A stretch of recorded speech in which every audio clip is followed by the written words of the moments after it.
itu, dan ingin sekali lagi dihukum seberat-beratnya. Tidak ada toleransi karena telah memberikan sesuatu yang menyulitkan terhadap penyidik, dan dia tidak mau secepatnya itu menyerahkan diri dan tidak mau bertanggung jawab.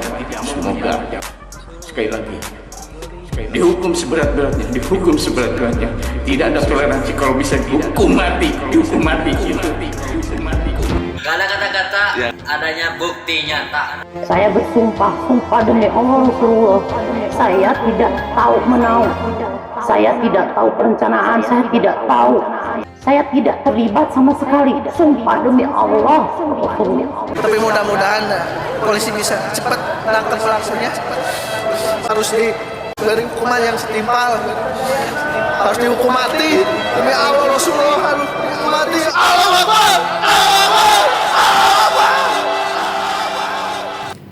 Halo semua, selamat datang di Quinshas Channel bersama saya Sasena tentunya. Apa kabar? Semoga kabar kita semua senantiasa selalu dalam keadaan baik dan selalu dalam keadaan sehat walafiat ya. Oke, masih kita lanjut ya, masih seputar kasus Subang. Di mana tanggal 2 November kemarin ya, tepatnya hari Kamis, itu kita sudah menyaksikan bersama tentang prarekonstruksi versi keterangan Danu. Ya, di mana di sana dinyatakan bahwa ada kesesuaian antara olah TKP dengan keterangan Danu dan prarekonstruksi. Berjalannya waktu memang banyak bermunculan asumsi, prediksi, analisa ya, yang mengatakan ada yang percaya atas keterangan Danu, tapi ada juga yang masih meragukan, bahkan ada yang tidak percaya. Nah, dalam hal ini khususnya untuk yang meragukan ya, ini masih di angka sekitaran 70-80% yang mempercayai keterangan Danu, dan mungkin masih ada hal-hal yang disembunyikan oleh Danu. Tapi bisa jadi memang yang tersaji di media ini bukan 100%. Bisa saja ini adalah suatu strategi yang diterapkan kepolisian Jabar agar tidak terlalu vulgar untuk mengungkapkannya. Sedikit kita kilas balik ya, dalam prarekonstruksi itu yang memang yang membuat kita atau membuat saya terheran-heran ini prosesi pemindahan jasad kedua korban dari dalam TKP ke mobil Alphard ya, dimana di situ diawali dengan adegan putar balik mobil yang tadinya menghadap ke dalam, ini menghadap keluar. Jadi sempat mundur ke jalan, terus mundur lagi ke arah TKP. Kalau kita korelasikan dengan keterangan-keterangan saksi, contoh Mang Ajat ya, di mana Mang Ajat ini jam 6-an pagi ingin membeli bubur ke Jalan Cagak ya. Dia melihat mobil Alphard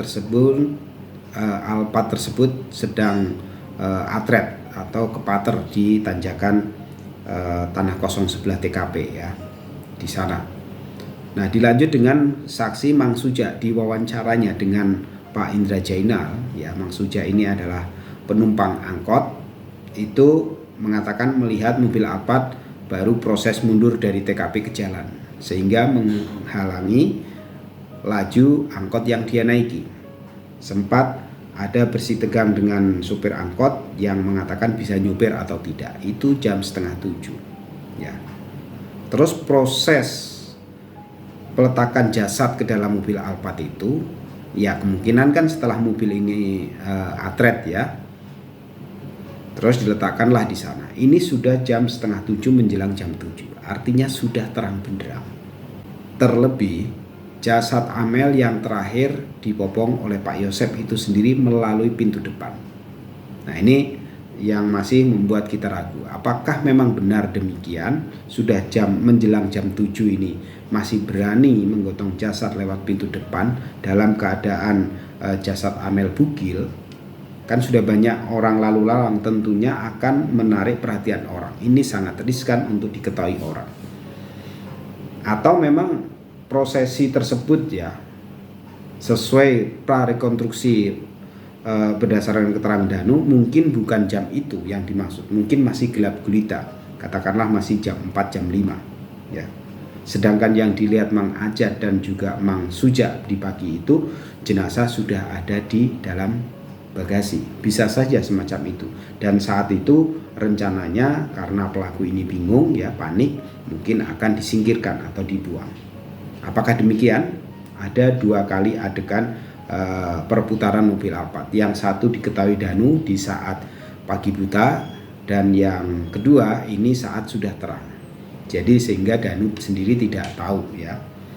Tapi kalau lihat ciri-ciri waktu prarekonstruksi itu, kenapa posisi Alphardnya sama, yaitu ban kanannya naik ke teras. Ini sama persis saat pertama kali TKP ditemukan oleh Pak Yosep. Nah, menurut kalian sendiri gimana?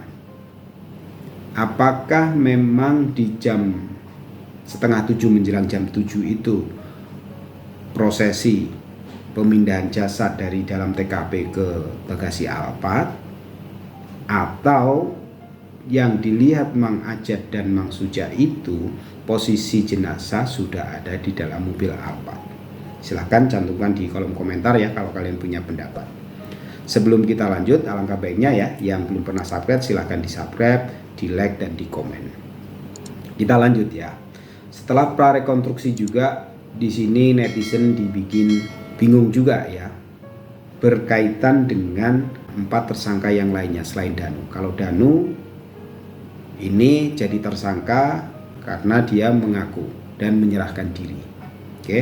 Sedangkan 4 tersangka yang lainnya, Pak Yosep, Mimin, Arigi, Abi, ini berdasarkan keterangan Danu. Dan mungkin juga kepolisian sudah memiliki alat bukti yang lain. Ditambah keterangan Danu semakin komplit sehingga mereka ditersangkakan. Nah, dari 5 tersangka memang ada pertanyaan. 2 tersangka, Danu dan Pak Yosep, ditahan. Nah, kemungkinan memang Pak Yosep banyak alat bukti yang mendukung sehingga dilakukan suatu penahanan. Tapi terhadap Bu Mimin, Abi, dan Arigi tidak dilakukan penahanan. Banyak asumsi yang mengatakan kemungkinan alat buktinya kurang. Kalau alat buktinya kurang, kenapa sudah ditetapkan tersangka? Kan kepolisian menetapkan tersangka ini tidak serta-merta hanya main-main atau mungkin tidak punya alasan, tidak punya maksud dan tujuan. Pasti ada sesuatu di balik itu. Dan saya yakin kepolisian tidaklah main-main, ya. Nah, bagaimana dengan pengakuan Arigi? Bagaimana pembelaan Pak Rohman? Ya, bagaimana saksi Ramdan, Fadil, dan juga Ibu Dewi yang menyatakan bahwa Arigi malam kejadian itu tanggal 17 menjelang 18 tidak berada di TKP, melainkan berada di tempat kerjanya yaitu konter HP. Sekilas kalau kita perhatikan konter HP ini kan bukan konter yang kecil, konter yang besar. Ada CCTV 2 menghadap ke dalam dan menghadap keluar. Nah, keberadaan dia di malam itu di tempat kerjanya diperkuat oleh Fadil dan Ramdan. Jadi kronologinya menurut Arigi, konter ini tutup jam 9-an malam. Dia pulang sebentar ke rumah, ya, sesuai dengan pengakuan Ibu Mimin. Terus mungkin makan atau ada kegiatan yang lainnya, setengah 10 mungkin ya, sampai jam 10 menjemput temannya yang biasa menemani dia untuk jaga konter. Dan jam 11 sampai di konter, jam 11 malam ya. Dan ini berkesesuaian dengan keterangan Ibu Dewi yang kebetulan tinggal di samping konter. Beliau menyatakan jam 11 melihat Arigi dan 2 temannya masuk ke dalam konter. Setelah itu beliau tidak melihat ya, dan juga tidak mendengar rolling door terbuka kembali. Kalau ada orang keluar masuk katanya beliau mendengar. Bahkan beliau tidak tidur sampai jam 3 nonton drakor, katanya seperti itu ya. Dan melihat sosok Arigi di jam 8 pagi sedang menjemur anduk. Nah, menjemur anduk di mana? Apakah ada pintu belakang? Ini yang saya nggak tahu ya, mungkin kalian tahu. Karena di channelnya MBS itu, di kamar itu ada rolling door yang katanya itu sudah mati. Kalaupun sudah mati, apakah memang sudah nggak bisa dibuka? Itu tembus kemana? Terus kamar mandinya sebelah mana? Adakah pintu belakang dan lain sebagainya? Nah, ini tentunya pihak kepolisian selain sudah menyita CCTV yang ada di dalam counter dan juga sudah mengambil kartu memori yang ada di CCTV luar, kemungkinan juga bisa dibandingkan dengan CCTV yang lainnya. Ya, CCTV yang terpasang di sepanjang jalan dari rumah Arigi menuju ke tempat kerjanya. Kemungkinan tetap ada, apakah memantau pergerakan Arigi atau tidak. Ya, ini yang membuat kita bingung ya. Siapa yang berbohong, siapa yang jujur antara Danu dan Arigi. Terus, kalau masalah Ibu Mimin dan Abi, karena keberadaan mereka di dalam rumah, selama ini kita tidak mendengar penguatan saksi dari yang lain, dari orang lain, ini juga kita nggak bisa bicara hal itu ya. Jadi atas keterangan Danu bahwa malam itu Bu Mimin dan Abi ada di TKP serta Arigi. Nah, yang mempunyai alibi kuat atau saksi kuat, apakah ini saksi beneran, saksi palsu atau bagaimana, ya tentu pihak kepolisian akan membuktikannya. Dan kita berharap dalam waktu dekat ya kepolisian ini bisa memberikan rilis, paling tidak bisa melaksanakan rekonstruksi. Nah, kabarnya sih dalam minggu ini ya, dalam waktu dekat akan ada rekonstruksi, kalau nggak salah hari Kamis nanti ya, di tanggal 9 atau paling lambat mungkin minggu depan. Ya, patut kita nantikan ya. Sementara saat ini polisi sedang konsentrasi menangani atau menyelidiki dugaan adanya obstruction of justice oleh aparat oknum kepolisian.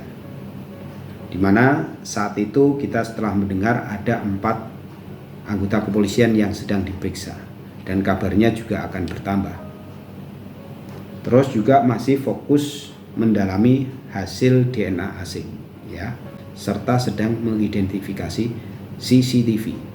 Baik yang awal kasus itu ada 55 titik itu dipelajari kembali, dan juga CCTV yang mungkin ya, ada temuan-temuan baru. Nah, apakah akan ada pemanggilan saksi-saksi yang dibutuhkan? Ya, kemungkinan ada. Contohnya kemarin ya, kabarnya Pak Dedi dipanggil. Karena selain faktor-faktor tadi ya, ada penanganan oknum polisi, DNA, CCTV, dan ini juga dilakukan pemeriksaan terhadap yayasan. Nah, Pak Dedi kemarin dipanggil, mungkin berkaitan dengan yayasan, dan kemungkinan akan ada saksi-saksi lain lagi yang dipanggil. Dan juga bisa jadi ada saksi-saksi ahli untuk mempelajari alat bukti yang dimiliki oleh pihak kepolisian. Ya, kita berharap ya, mudah-mudahan benar-benar ada rekonstruksi yang sesungguhnya agar kita mendapatkan gambaran full bagaimana kronologi malam itu terjadi. Karena di pra-rekonstruksi yang kemarin, peran Ibu Mimin baru sebatas informasi bahwa tugasnya memandikan atau membersihkan jasad korban. Karena beliau datang setelah eksekusi selesai. Informasinya seperti itu. Coba kita tunggu ya, apa langkah-langkah selanjutnya oleh pihak Polda Jabar yang akan dilakukan. Kita dukung selalu ya, walaupun banyak perbedaan di sana sini ya, antara kubu Danu dan juga kubu Pak Yosep yang menyangkut Arigi, Bu Mimin dan Abi.